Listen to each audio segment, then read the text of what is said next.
প্ৰেমত পৰি আছে এতিয়া আমি গম পোৱা নাই না আমি হৈছো দাসৰ মানুহ আহুন হৈছি ৰাজবংশী মানুহ আমাৰ অশান্তি আৰু অশান্তি হ'লেও এতিয়া প্ৰেমত পৰছি বা আপাটোৰ যদি ক্ষতি হৈ অলপ ভাল লাগবাৰ নাই সেই গতিকে একেদিনে ইয়াৰ বিয়াখান পাতিয়ে দিলো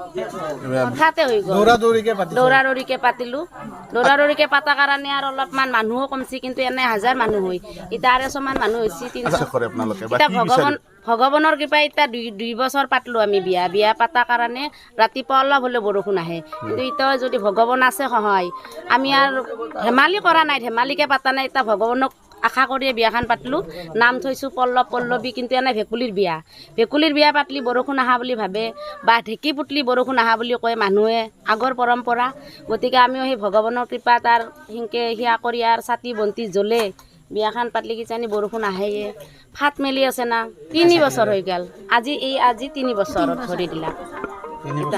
ভেকুলীৰ বিয়া পাতি কিনে অলপ ভগৱানকো সকলে সৈধ্যনি লৈ বা ভাবে যে বৰষুণ আহক আৰু যেখিনি মানুহ ৰুইছে সেইখিনি মানুহৰ পুৰি গৈছে আৰু জলক বিভাগৰ মানুহৰ আমাৰ গুৰুত্ব নাই আমাৰ মানুহখিনিক তাৰমানে নাভাবে যে খেলুৱাত মানুহ আছে বুলি কিন্তু আমাৰ খেলুৱাৰ মানুহখিনি বৰ অভাৱৰ কাৰণে আমি তাৰমানে মানুহখিনিও আমাক নেদে যে পানীৰ বিভাগ দিবা লাগে তাতে পানীৰ সমস্যাটো থাকলি আমাৰ কথা নাছিল কিন্তু এতিয়া পানীৰ বিভাগে নাই পানীৰ জলসঞ্চৰ মানুহখিনি আমাক গুৰুত্বই নিদিয়ে হ'ব হোম যজ্ঞ হ'ব বা চাহ পানী লুচি এলাখান খোৱা